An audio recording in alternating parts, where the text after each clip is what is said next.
Hello and welcome to On Second Street. Today we're going to be talking about K-12 education reform, specifically things that governments can do to give parents more choices. And the reason why we're talking about this is because a poll that our think tank, secondstreet.org, conducted earlier this year found that about 55% of Canadians believe that the K-12 system has gone in the wrong direction over the last 20 years. So we're trying to really do a deep dive to figure out ways that governments can address this frustration with the system, give parents more choice, and make sure that parents feel that their kids are getting the right educational offerings.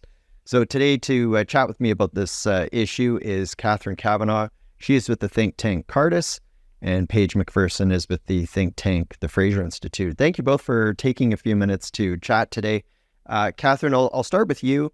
When you see numbers like this, I know that you're talking with parents quite a bit and others in the education sector. Are they surprising at all to you?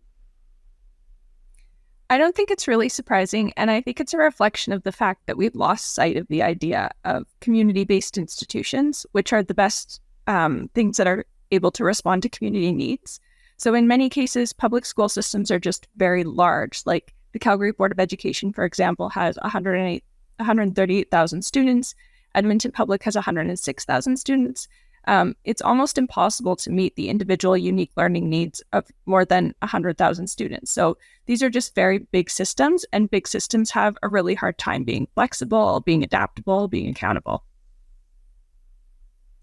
Yeah, we often hear this idea that students aren't all the same, and that's why people don't like standardized testing. But I guess it also goes in terms of the way that students are taught through different models and that. Paige, I want to ask you, I said off the top we're going to be exploring school choice options. What does that really entail? Because it seems like it's a big umbrella of different options. Could you give us an idea of what school choice actually means? Sure. Yeah. So just building off what was said about, the big systems not being so flexible and responsive to the individual needs of students, a system that empowers parents to have more choice in their children's education can look a number of different ways. And there's certainly a number of different ways that it looks in Canada from province to province. But the basic idea is that, parents spend a certain amount of money on education via their tax dollars. All Canadians spend money. A system of school choice empowers families by giving them more flexibility, putting that cash either directly in their hands or allowing the money to follow the student to a school of their choice, meaning they don't just have to attend their local government public school. They actually have a choice. Either it could be within the government system, so whether that's a Catholic or separate school, a Francophone school, French immersion, whatever that might look like, whether they can go to a school outside of their school zone or district, or whether they actually can be even more empowered with choice to choose a charter school or an independent school, or maybe they have some cash in their pocket to homeschool, just basically allowing them to make a choice that is more tailored to the individual needs of their child, that's less one size fits all.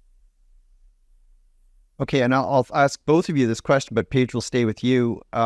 When you think about how school choice works across the country, is there a province that you think does it best? So I would say Alberta offers probably the largest variety of options in that they have charter schools, which are fully funded. They are technically public schools. They're tuition free for parents, but they're independently and autonomously run by community groups. At the same time, BC has a really great amount of choice where you do see a large proportion of students going to independent schools, which are made possible through funding. So I'd say probably Alberta and BC are the two provinces that offer the best level of choice. Okay, Catherine, what's your take? I would have to agree. Alberta is really the leader in Canada in terms of having an educational ecosystem, which gets closer to this ideal of being accessible and available to most people. So yes, our independent schools here do receive 70% of per student operational funding, which makes a really big difference in terms of lowering tuition at most schools. They don't receive capital funding for their buildings, but that operational funding still has a really big impact. Paige mentioned charter schools, which are really exploded in the last few years. And then, of course, for homeschooling, Alberta has multiple streams that parents can choose, including notification only, traditional homeschooling, or shared responsibility. So all of these options really give parents a ton of flexibility to design their own educational plan to best meet their children's learning needs. Okay, well, listen, when we come back, we're going to explore some of those options in greater detail.